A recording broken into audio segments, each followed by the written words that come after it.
Hello, everyone. Welcome back to Winning Souls for Christ. This is a radio show that's designed to teach, to equip, and to empower all of us for the mission of the new evangelization. My name's Isaac Longworth. I'm a seminarian with the Companions of the Cross. And today we're going to be focusing on our strategy for evangelization, especially in the sense of evangelizing within a culture that is rapidly turning away from God. So we're going to look at our cultural situation that we find ourselves in, and then we'll look at some practical tips on what we can do to stop people from becoming a statistic in the sense of leaving the church. Now, before any good battle, any good general is going to send out some of his troops on a scouting mission. Now, why is he going to do that? Well, the reason he's going to do that is because if he's smart, he's going to know that he needs to figure out the geography of the land, maybe where the enemy's position is, where he can get supplies, all these sorts of things, so that he can ensure that when he goes out into the battle, he knows what he's facing. He knows the situations that he's going to find himself in. And we need to be smart like that too. When we're evangelizing, when we're sharing the good news with people, we need to be smart and we need to understand the state of the world and the culture that we're going into. Now, if at any point in this show you have a question or comment, feel free to call in and we can air you here on the show at 1-866-333-6279. And I hope that it's going to be an interesting show. We're going to be crunching some numbers, which I'm not a math guy, but we'll be crunching some numbers because, like I said, we need to be smart and we need to understand what we're getting ourselves into. Because if we really face it, we know that the culture that we're living in right now is not looking too great. The state of the church here in the West is in decline. We've seen a rapid secularization of culture, different kinds of immorality that would have been unthinkable a couple generations ago in a more Christian culture. And the kind of Christian culture that we've built up here in the West, the Christendom, is rapidly being chipped away. And I don't want to just, come down with doom and gloom and, everything is depressing, because ultimately the reason we're learning all of this is so that we can share the good news, because Jesus Christ is still in charge of the church and he's not going to fail, right? He is Lord forever. He is sovereign. We don't need to be afraid, but we do need to be aware of what we're getting ourselves into. And these aren't just, my opinions. I wanted to share with you some cold, hard stats and facts about the decline of the church in the West, just so that we can understand where we're at. And these stats come from a group called the Center for Applied Research in the Apostolate. And we'll call them CARA for short, because that's a long name and I don't want to keep saying it. And so they're affiliated with Georgetown University. And what they do is they do statistical analyses, they do studies in order to present church leaders and those working in ministry with stats about the church so that we can have some concrete data to work with. And these stats point to some disturbing trends, and I wanted to share some of them with you. So here in the United States, they did a study from 1965 to 2015, so that's a span of 50 years, and they found that in those 50 years, reception of the sacraments in the church has decreased except for one. So all of the sacrament giving out to people has decreased in the church except for one sacrament. And most noticeably, they have found that infant baptism has gone down in these 50 years from originally 1.3 million babies being baptized to now about 700,000, which is about 600,000 less. Now, I mentioned to you that only one sacrament has actually increased. Only one has increased. And could you give a guess what it would be? Now, since we're over radio, I have no idea what you're saying, if you're saying anything at all. But if you said funerals, you would be right. Yes, unfortunately, all of our infant baptisms have gone down hugely, but our funerals have remained steady and have actually increased. Now, I was always terrible at math. Anyone who knows me can attest to that. I never did good at it in school. But even I can tell you that if we are burying more people than we're baptizing, the church is not growing. It doesn't take a genius to know that. And they've came out with a couple of other stats that show that the church here in the West is shrinking in numbers, and also not just in numbers, but in people who are actively involved in the parish. They found that 97 million people identified as Catholic at some point in their life. But from that 97 million who, could have been raised culturally Catholic, they maybe went to church as a kid, only 74 million people still identify as Catholic. So that's a drop in 23 million people, just gone like that, who no longer identify as Catholic. Now, from those 74 million, only 51 million go to Mass on Christmas or Easter. So that's, again, another huge drop. Of those 51 million who go to Mass on Christmas and Easter, only 18 million attend Mass once a week. Now, bear in mind that when we think of, just what a regular, normal Joe Blow Catholic would be doing is going to Mass once a week. And that's only 18 million out of the 97 million Catholics who were Catholic at some point in their life.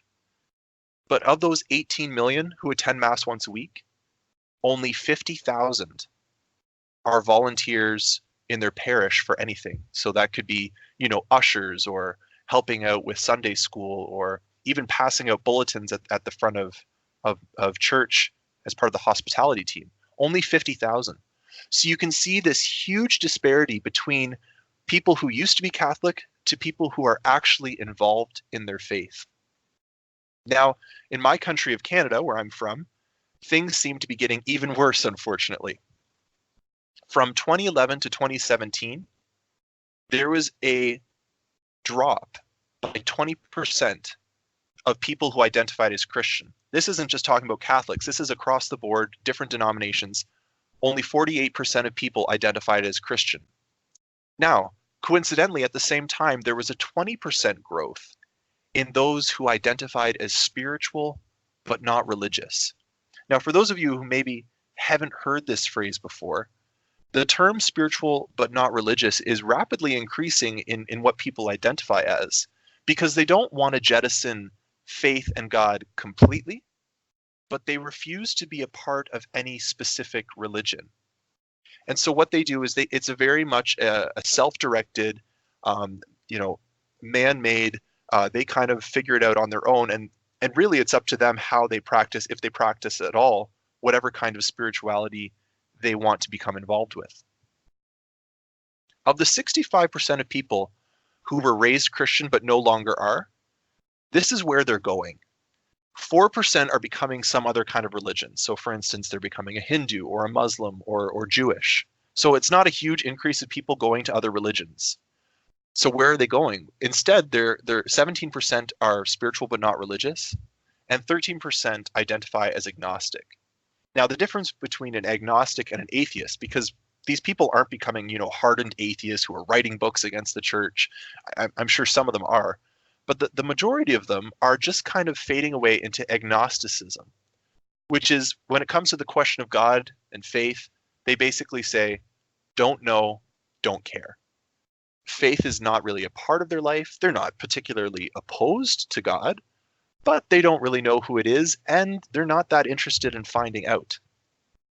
And that's kind of the situation that we find ourselves in. And to be honest, unless we're living in some kind of an isolated Catholic bubble somewhere, which, kudos to you if you found one of those, you've noticed this secularization. You've noticed that our culture has rapidly been turning away from God, turning away from the faith.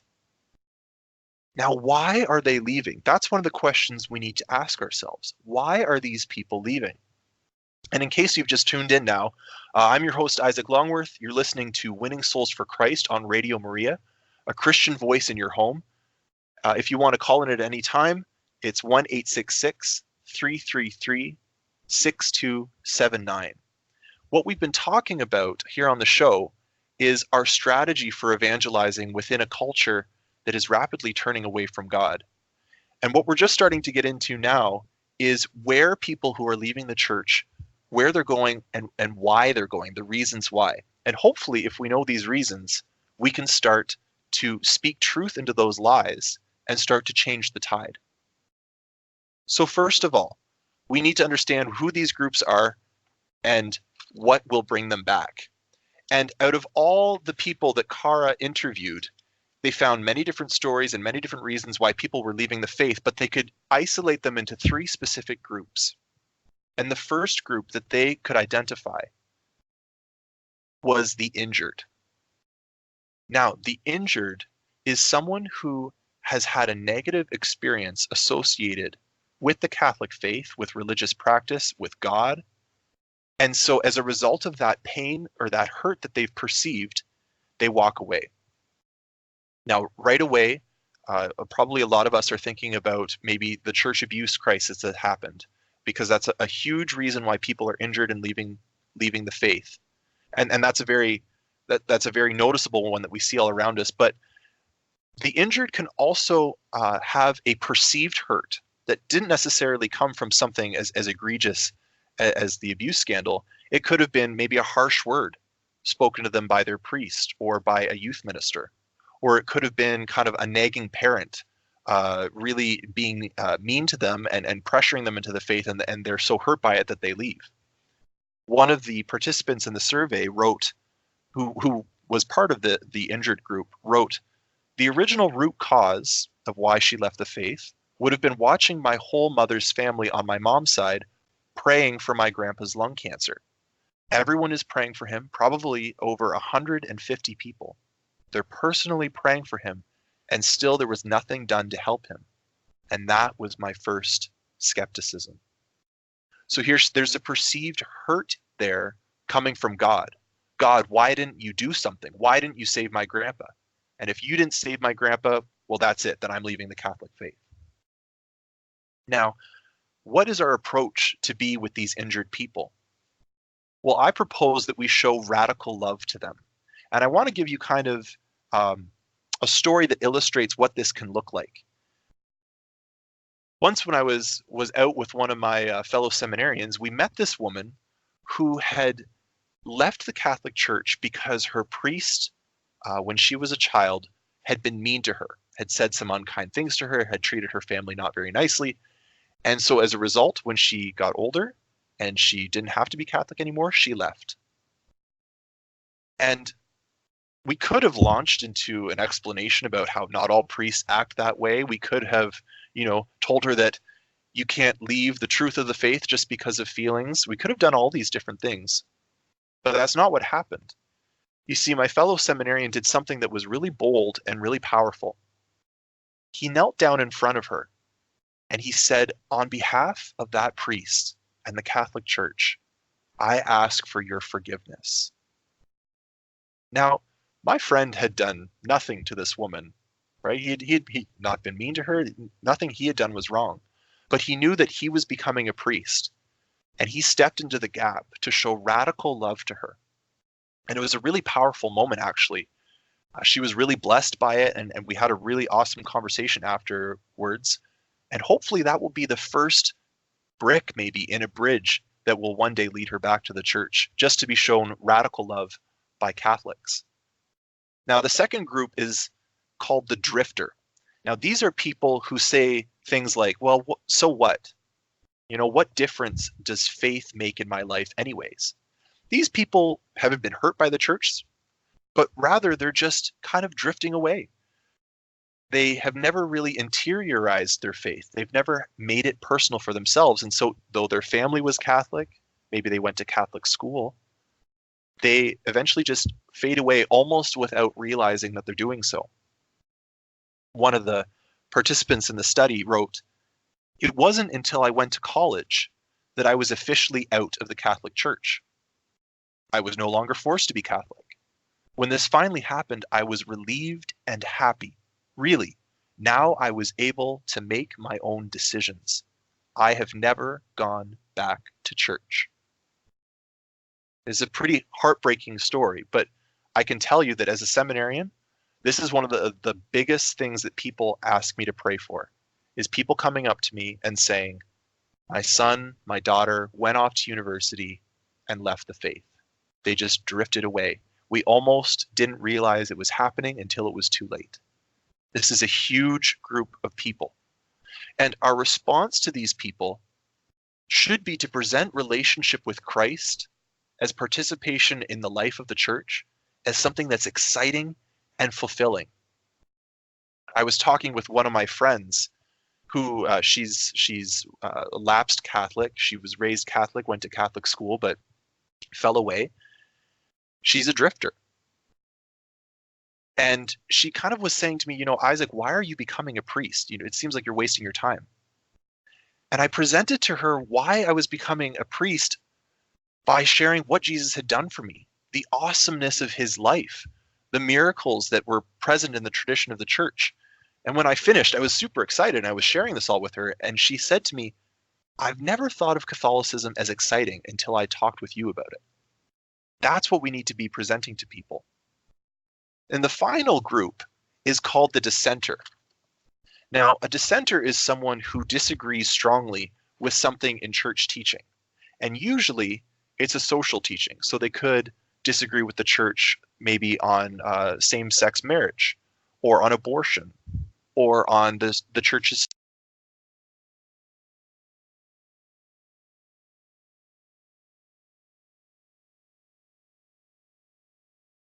organization that makes these rules. They then reject the church and leave it. Now, our response to people who are dissenters is, first of all, this is where maybe our skills in apologetics come in. And we give them a reason for the faith in love, but always in love. And that's important. We're not there to win debates and arguments. We're there to share Jesus. I remember I was having a conversation again with another lapsed friend, and a lapsed Catholic friend. She was very pro-abortion, and we were having this debate. And yet I was being loving to her, and she was being respectful back. But she got very angry, and she said, "Isaac, you're so kind. You're so nice. You're a good guy. How can you believe all of this?" She was just so conflicted that she liked me as a person. She liked me as a friend. And yet I was saying these things in love to her that she disagreed with so strongly. But another thing that we can share with these dissenters is that following the teachings of the church is not about legalism. It's following the rules because of a relationship with Christ, right? Because I trust Jesus and because I trust the church that he founded, I'm going to want to follow the teachings that are set out for me. Right? It's kind of like in a marriage. If a random stranger walked up to you and said, "I don't like this about you, you should probably change it," your first response might be, "Well, I have no idea who you are. I don't really care what you think," right? But if someone you love, like a spouse, says, "I've really been struggling when you act this way," you might give that a second thought because you love the person and you want to show that love for them. And so we can kind of use these analogies to show people why we follow church teaching. But realistically, the solution to each of these groups is for them to have a personal encounter with Christ through a dynamic presentation of the gospel. Right? We don't have enough love in our heart to win back the injured, but God does.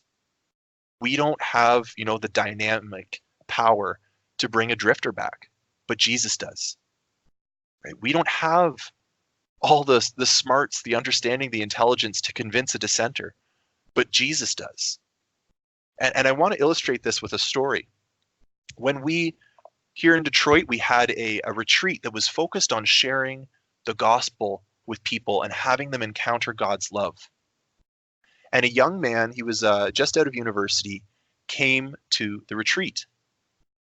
Now, I didn't know this about him. I never met him before, but at the end of the retreat, he testified to all of us a very powerful testimony. He said that he was raised Catholic. He was an immigrant from a very Catholic country, but he had slowly started to drift away from the faith because he had never understood what it meant for him. He was a drifter. And he started to drift into being a dissenter, actually, because he started to listen to all of these new atheists, Christopher Hitchens, Richard Dawkins, Stephen Fry, all these different guys, and filling his head with atheism. And he was pretty much convinced that the Catholic faith wasn't true. But because he was invited to this retreat, he went. And he pretty much told God, "This is it. This is your last chance to kind of keep me in." And wow, did God blow him away. He came, he heard the gospel presented to him in a dynamic way. He encountered the person of Jesus Christ, put him at the center of his life. He experienced the love of God in literally such a powerful way that he wasn't able to stand. He was out on the floor for a couple of hours just experiencing God's love. And as a result of this, I've since meeting him, I've checked in with him a couple of times. He's now going to Bible studies. He's going to mass, trying to go every day. He's been street evangelizing in his hometown. It doesn't get much more radical than that. A complete transformation of his life because he had a personal encounter with Christ's love. And that's really the solution that we need to be teaching and proclaiming to people, is that Jesus is the only solution for any person who has left the faith, and also for keeping people in the faith, is introducing them to Jesus early on. Now, what we've been doing over the past couple of shows is setting the stage for the core message of the gospel. Last week we talked about the what, the who, and the why of evangelization. And this week we've been talking about the cultural situation that we find ourselves here in the church. And we've also been starting to explain on how we change the tide. And part of that changing of the tide, I've alluded to, is proclaiming the gospel in a dynamic way. But some of you might be asking, well, what's the gospel? Like, does that mean we're supposed to be, reading the Gospel of Matthew to someone? No, that's not what I'm talking about. What I'm talking about is the actual core message that we'll be sharing with people in order to bring about this transformation. And this core message, this core message of the gospel, is what we call the kerygma. And the kerygma has 4 points. The kerygma has 4 points. The first point is that God loves us. The second point is that through our sin, we have broken our relationship with God. The third point is that Jesus is the only solution, the only answer to that problem we find ourselves in. And the fourth point is our response. And so that's the kerygma, that's the gospel. And we're going to be going through a series through each of these points in order that we can understand how to share the gospel with people. Well, that's the end of our time now. We've been talking about the strategy we have for this new evangelization. Hopefully something in this show has taught, equipped, or empowered you for the mission of the new evangelization so that you can go out and set the world on fire for Jesus.